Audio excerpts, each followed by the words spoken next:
morning, brothers and sisters. We would like to welcome you in our Word Hearing devotional. Today is the 28th of June, 2020, the fourth and last Sunday of the month. Presiding over this meeting is President Nino Gilberto Materdo, Second Counselor, Malolos Stake, Philippines. And I'm Bishop Roberto S. De Leon, conducting under his direction. Our chorister is Sister Chris Go, and our opening hymn is on hymn number 226, Improve Shining Moments. And the invocation will be offered to us by Brother Christian Go.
Ama namin sa langit, nagpapasalamat po kami sa araw na ito at nagkaroon po kami ng pagkakataon upang makarinig po ng inyong mga salita.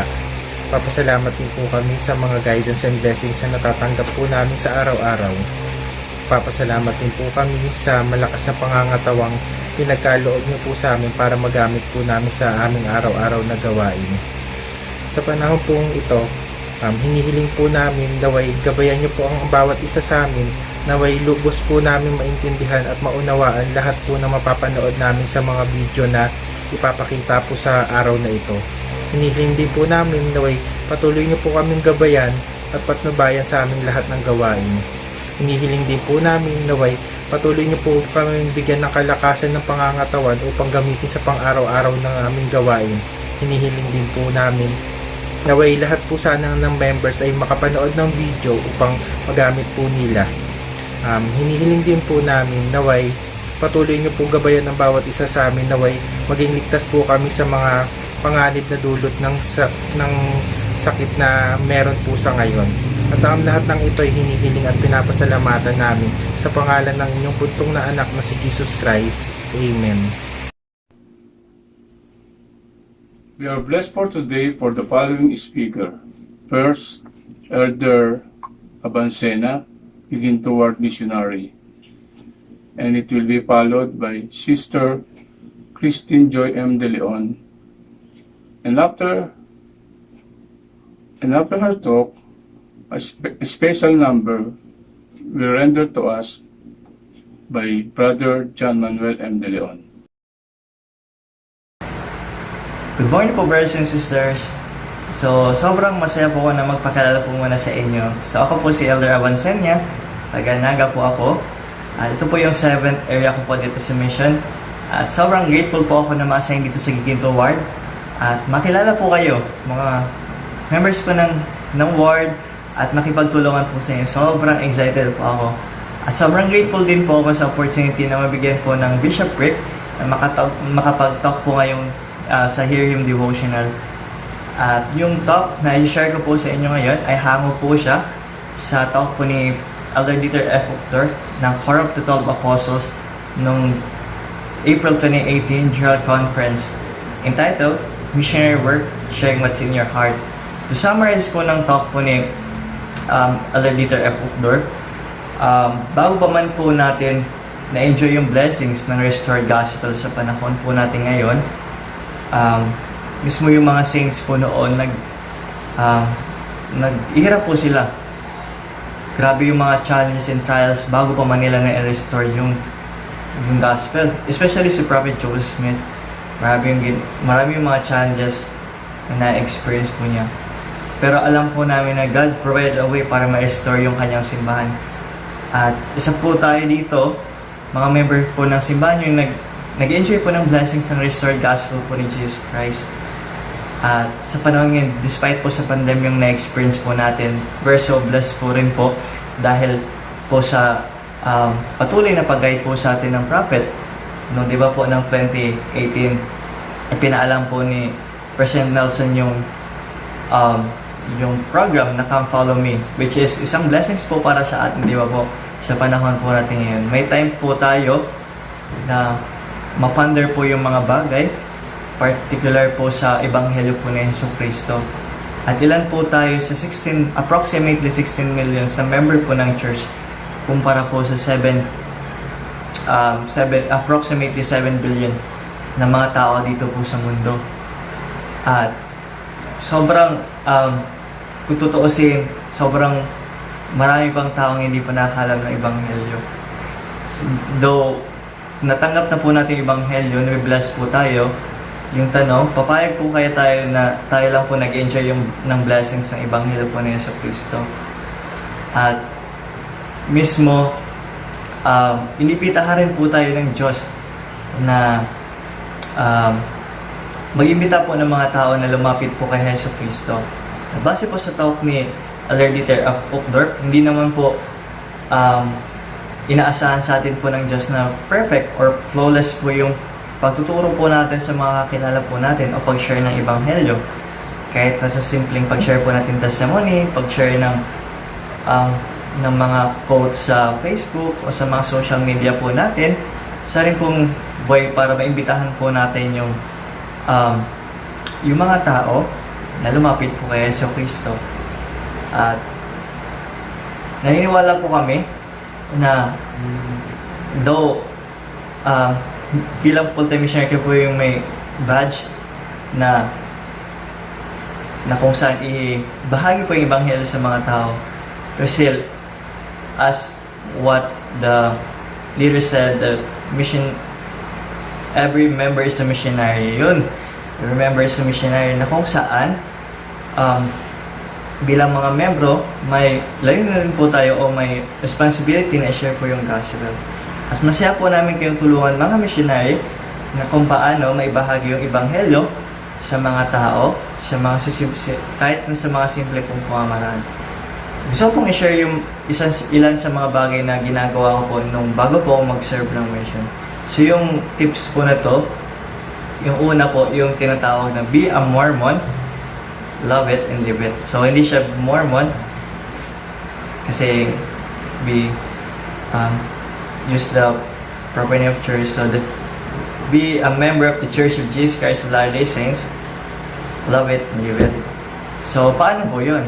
Say for example, nakikipag-usap po tayo through chat sa mga friends po natin. Tapos, say for example, nagtanong po siya, "Oh friend, anong ginagawa mo ngayon?" So pwede natin pong sabihin sa kanila na, ay friend, nagbasa ako ng Book of Mormon. So, they will think na, Mormons ka pala. Ayun. So, sa ganung paraan, sa natural na pakikipag-usap natin sa kanila, di na po natin namamalayan na naisingit na po pala natin kung paano i-share yung Ebanghelyo sa kanila. At yung isang bagay is iparamdam po natin yung pagmamahal po natin sa mga kilala po natin. For example, friend, kaya kita iniimbitahan dahil mahal kita. So, natang tulungan na mas lumapit kay Heso Kristo.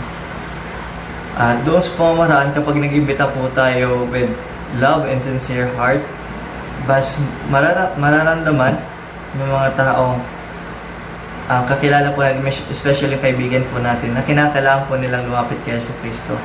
May mga bagay talaga po na di nila tatanggapin o yung sinare po natin, minsan, special sa atin, minsan natatakot po tayo na i-share. Pero alam po namin na yung Diyos, bibigyan po niya tayo ng power para ma-share po natin yung Ebanghelyo sa mga tao. Kahit sa mga simpleng pamamaraan po.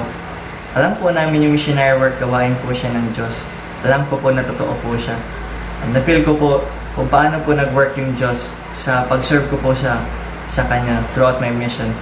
Alam ko po na yung aklat ni Mormon yung makatulong po sa mga tao po ngayon, especially po sa atin bilang isang member po ng Diyos upang mas mapanatili at mapatatag po yung pananampalataya po natin, testimony po natin kay Yesu Kristo. Alam ko po na ipinanumbalik po ni Joseph Smith yung simbahan mismo ni Jesus Christ at yung kanyang Ebanghelyo. Alam ko po na totoo po siya. At sobrang excited talaga po ako na makilala po kayo in person, brothers and sisters. At ilan po yung talk ko po ngayon at masaya ko pong iwan sa pangalan ni Yesu Kristo. Amen. Good morning, my dear brothers and sisters. I feel so blessed to be speaking before you today, and I hope na ma-impart ko po yung naisiparating ng Spirit sa ating lahat. In this time of pandemic, we are blessed to recognize one of the most important and comforting doctrine of the gospel of Jesus Christ, and that is our Heavenly Father has perfect love for each one of us. And because of that perfect love, He blesses us not only according to our desires, not only according to our needs, but according to His infinite wisdom. Isa po sa aspect ng perfect na pagmamahal ni Heavenly Father para sa atin is His involvement in every detail of our lives. We may not know it, we may not be aware of it, but He is indeed involved even in the smallest details of our life. And as we seek to ask for His divine help and guidance through our earnest prayer, doon po na ma-manifest yung perfect love niya para sa atin. And whenever we constantly obey and strive to become like our Heavenly Father, nagiging entitled po tayo sa patuloy na guidance and inspiration of the Holy Ghost that He gives to each one of us. Sabi nga po sa Matthew chapter 6 verse 8, "For your Father knoweth the things that ye need of before ye ask Him, and He knoweth all things, for all things are present before His eyes." So indeed, the scriptures already tells us na bago pa man po natin hilingin kay Heavenly Father, yung mga gusto natin, yung mga kailangan natin, He knows it already. And alam niya po every intent of our heart. So, in one of the stories in the scripture, kilala po natin lahat si Prophet Mormon, di ba? Siya po yung nag-compile ng Book of Mormon. And he also made abridgments of the records in the Book of Mormon. So, si Prophet Mormon, hindi naman po siya nabuhay hanggang ngayon na nakita niya yung effects ng pagka-restored or pagka-brought about na ng Book of Mormon. But he understood that the Lord was leading him all the way, no? All the way na kinocompile niya na nagme-make siya ng abridgment sa Book of Mormon. So there was a time na he felt inspired to include the small plates of Nephi doon sa Book of Mormon, sa kinocompile niya. And according to him, in Words of Mormon, chapter 1, verse 7, And I do this for a wise purpose, for thus it whispered me, according to the workings of the Spirit of the Lord which is in me. And now I do not know all things, but the Lord knoweth all things which are to come, wherefore He worketh in me to do according to His will. So, hindi po niya talaga perfectly naiintindihan why He wanted, or why the Lord wanted to include the small plates of Nephi in the Book of Mormon. But according to his faith, alam po niya na the Lord is preparing something bigger. Alam po ni Mormon na there's a reason why the Lord made him inspired to include such record. And maalala nga po natin na nawala yung 116 pages ng Book of Mormon, the lost 116 pages manuscript nung binigay po ni Joseph Smith kay Martin Harris, pinahiram niya. And then the 116 pages was lost. So, kahit hindi po alam ni Prophet Mormon na mawawala yung 116 manuscript pages na yun in the future, the Lord had already prepared a way para ma-overcome po yung pagkawala na yun. And that is, He gave Prophet Mormon the inspiration na i-include yung small plates of Nephi. So, bakit po gano'n, no? In DNC Section 10, it was revealed na yung small plates of Nephi, it contains similar records as to the lost 116 manuscript pages. So, di ba napaka-amazing po ng story na to? Alam na ng Diyos na mawawala yung 116 manuscript pages. Kaya sinabihan niya, in-inspire niya si Prophet Mormon na, sige, isama mo yung small plates of Nephi. Kasi yan yung magiging backup natin in case nga na mawala, which happened nga na nawala yung 116 manuscript pages. So, indeed, the Lord works in mysterious ways. Alam niya po talaga lahat ng mangyayari. So, He gives us a way para matulungan tayo na ma-overcome all that will happen in the future. And that is if we'll only ask Him through an earnest and sincere prayer of according sa kung ano yung gusto nating gawin and yung gusto niya mangyari for us. Okay? So, from this story and even sa everyday life po natin, we can witness na talagang kilala tayo ni Heavenly Father. Alam niya yung mga needs natin and nandyan siya para samahan at tulungan tayo sa lahat. So, most of the time, we ask help and we ask for our needs kay Heavenly Father through prayer. And He has 3 answers. Yun nga po yung tinuturo sa atin sa primary, di ba? Yung go, stop, and wait.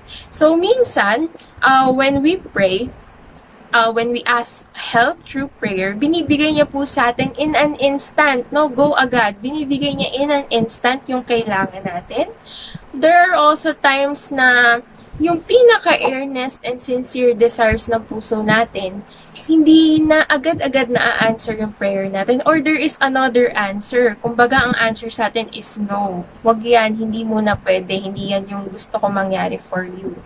And the last one is that there are instances na meron tayong inask through prayer, but yet the answer is wait, no? Mag-antay muna tayo. It may not happen at this lifetime, but it will happen perhaps maybe someday or ultimately in the next life to come. So I'd like to share to you some stories on na namamanifest po ito, different answers sa prayers natin. So, the first story is about the son of Elder Hales who was going on a mission in Paris. So, as usual, mga missionaries na bago, they are preparing the things they need para sa mission. So, yung anak po niya, dahil malamig sa Paris, bumili ng coat, no? Before umalis, before magpunta ng MTC. But then, ubos na yung stocks. So, nag-promise na lang yung store na, sige, dadalhin namin sa Provo MTC yung coat mo before ka umalis papunta ng Paris. And then the day came, bago nga siya umalis, a day before bago umalis ng papuntang Paris, dumating yung coat. So, hindi niya na nasukat. Pagdating niya ng Paris, sobrang lamig daw, sinukat niya yung coat. Napakaliit for him. Sobrang liit ng size. So, kwento niya yun sa tatay niya. And then, sabi ng tatay niya, sige, bumili ka na lang ng bago. Medyo irritable pa nga daw siya nung sinabi niya yun. Bumili ka na lang ng bago at ipamigay mo yung coat na yan.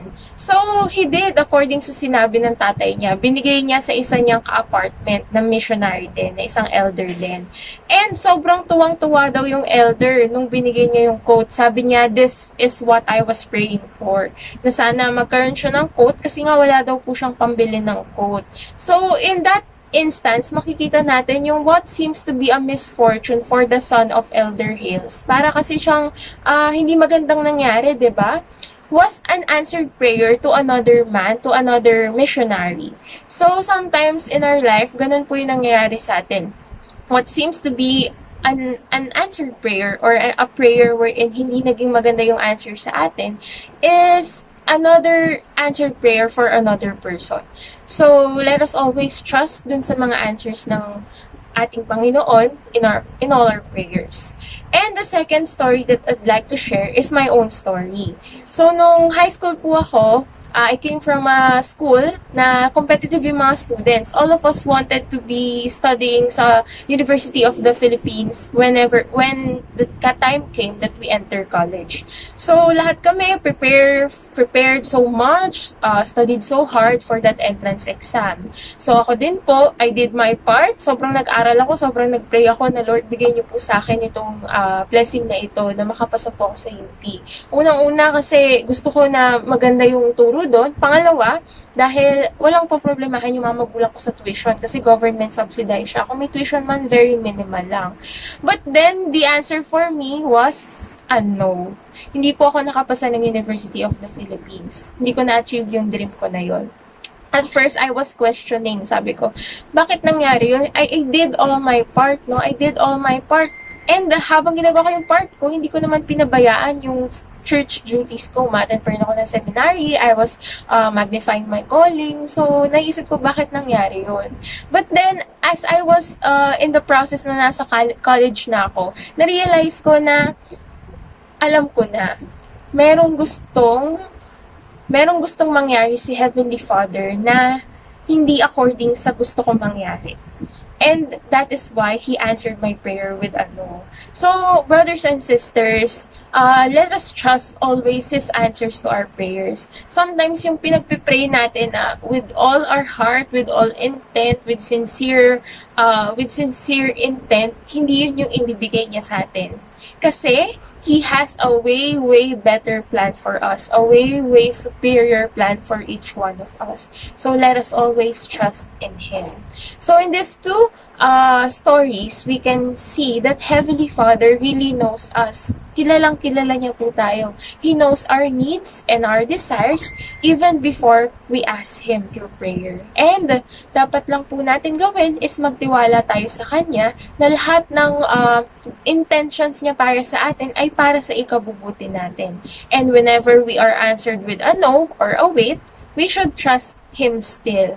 Kasi yung magiging answer sa prayer natin is what He wants and what He knows that is best for us.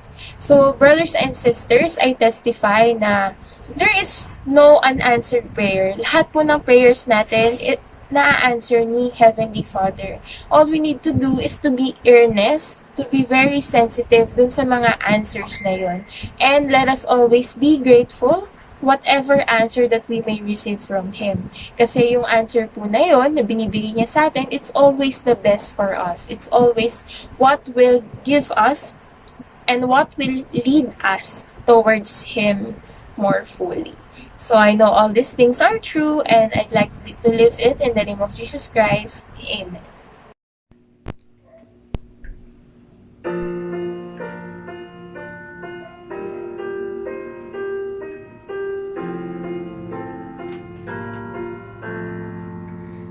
Heavenly Father, are you really there?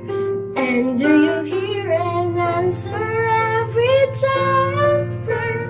Some say that heaven is far away, but I feel it close around me as I pray. Heavenly Father, I remember now something that Jesus told His disciples long ago suffered the children to come to me. Father, in prayer coming now to thee. Pray he's there. Speak, he is listening. You are his child. His love now surrounds you. He hears your prayer. He loves the children of such is the kingdom of heaven.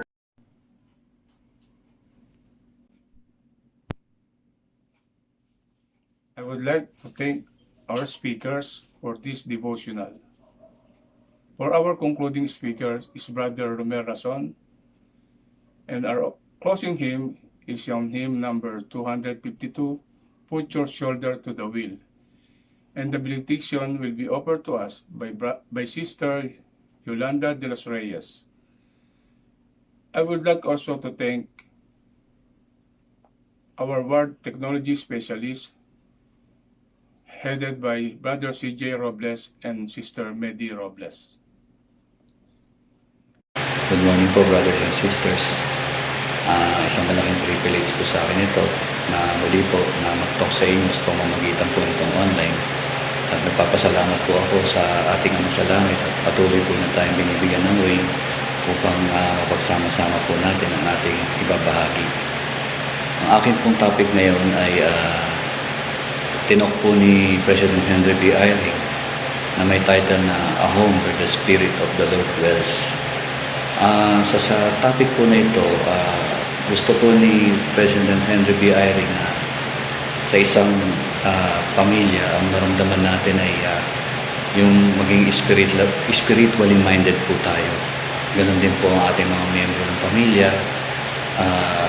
Isa puso po natin ito. Pero alam po natin na sa experience po natin na parang mahirap po mangyari ito dahil nga po sa mga contention or pagtatalo sa pride at sa mga kasalanan. Pero dapat po itago po muna natin ito at isang tabi. Kinakailangan po natin gawin ay yung tinatawag na pure love of Christ. Ito po yung dapat nating isa puso na ganun din po yung gawin natin sa family natin. Yun din po yung dapat na mangyari sa kanila. Isa puso po nila yung pure love of Christ. So, sa Fort Nipay po, marami pong mga nangyaring katahimikan. Wala pong lahat ang pagtatalo, ang pagpapatuto. Marami pong katahimikan. Wala po ng maraming lumipas na taon. Very blessed po ang kanilang lupain. Pero after po ng 200 years, nagkaroon po ng mga tinatawag na pride crept in, kung saan gumapang po at lumala yung pride. Nagkaroon din po ng the people stop sharing with what they had each other. Kumbaga, nagkaroon po ng damutan, nagkaroon po ng pasikatan, nagkaroon po ng maliliit. Lumiliit na po yung pananampalataya nila kay Jesus Christ. Nagsimula na pong magalit sila at lahat ng klase ng kasalanan ay ginawa na nila. So after po yan ng 200 years. Pero siguro po kinakailangan po natin maging alerto kapag napansin na po natin ang mga sintomas na to sa ating miyembro ng pamilya. Dahil po si Satan ay gagawin ng lahat upang tayo ay manghina sa mga bagay na kabutihan. Kaya po dapat tayong mga parents, lalo na po tayong mga priesthood, maging matalino at huwag nang bigyan pa ng chance ang kasinungalingan ang maglid sa ating mga anak. Bagkus ipatanggap natin ng todo ang pag-anyaya sa atin ng ating Panginoon na lumapit sa Kanya. meron lang daw po tayong limited na panalo para tawagin natin ang ating mga anak para mag-repent upang hindi lumiit ang kanilang faith kay Jesus Christ. Sa pamamagitan ng pagsunod sa ating buhay na propeta at basahin muli ang Book of Mormon, ito po ay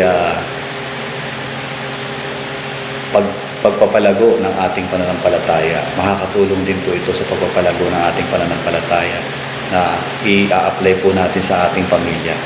Ang taimtim na pagdarasal at pagtawag sa ating Ama sa Langit na nakaluhod ay makakatulong din po sa grow ng ating faith, pag-grow ng ating faith. Maging halimbawa rin po tayo sa ating mga anak sa pagsisisi. Turuan natin sila na magsisi kahit sa maliit na kasalanan lamang o kahit sa mga hindi kaaya-ayang salita. Tayo ang mag-set, tayo mga priesthood, ang mag-set ng example sa kanila. Ang simpleng I'm sorry ay makakahilom ng sugat. Mag-i-invite pareho ng pagpapatawad at pagmamahal. So ako po bilang isang priesthood ay very challenging po talaga itong topic na ito sa akin. Kaya nagpapasalamat po ako sa bishopric sa topic na ito. Sapagkat ako po ngayon ay nagtatrabaho bilang stay-in, so malayo po ako sa aking pamilya. Kaya po ako nagpapasalamat kay Sister Lani dahil siya po ngayon ang tumatayong tatay at nanay ng aming mga anak. Kaya napakahirap po sa akin bilang isang priesthood na malayo po sa kanila. Pero alam ko po na dahil po sa trabaho po ito, kaya po nangyari ito sa amin. Ako po ay kinakailangan mag-stay in dahil na po sa pandemic. Pero alam ko po ang lahat pong ito ay matatapos din sa tulong po ng ating Ama sa Langit. Alam ko po ito ay may katapusan. In closing po,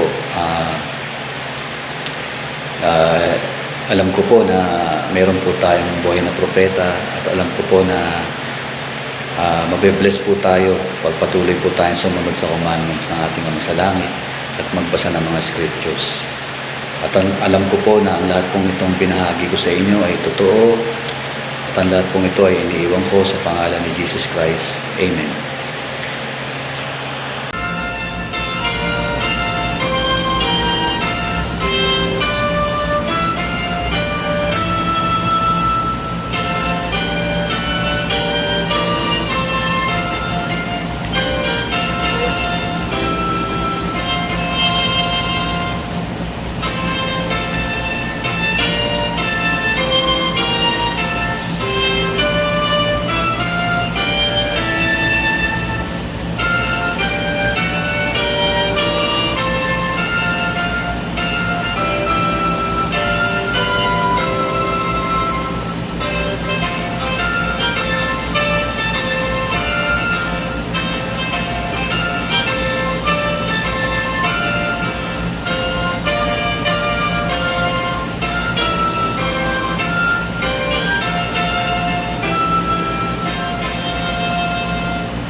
manaming nasa langit, marami pong salamat sa araw na ito. Salamat po at muli po kaming nakadinig ng iyong mga banal na salita. Salamat po sa naging speaker sa araw na ito, na ay maging inspirasyon namin sa aming buhay. Hinihiling ko po na patnubayan niyo po kami sa aming mga pangangailangan sa araw-araw. Hinihiling ko po na bigyan niyo po kami ng kalakasan ng pangangatawan para po mapaglabanan namin ang lahat ng mga pandemic na lumalaganap ngayon. Hinihiling ko rin po, Ama, na basbasan niyo po kami at bigyan ng aming pangangailangan sa araw-araw. Hinihiling ko rin po, Ama, ang patnubay at gabay ninyo sa amin lahat para po kami ay magkaroon ng kalakasan ng pangangatawan at patuloy niyo po kaming gabayan ng banal na Espiritu sa lahat ng mga desisyon namin sa aming buhay. Marami pong salamat, Ama, at ito iniiwan ko at pinasasalamatan sa pangalan ni Jesus Christ. Amen.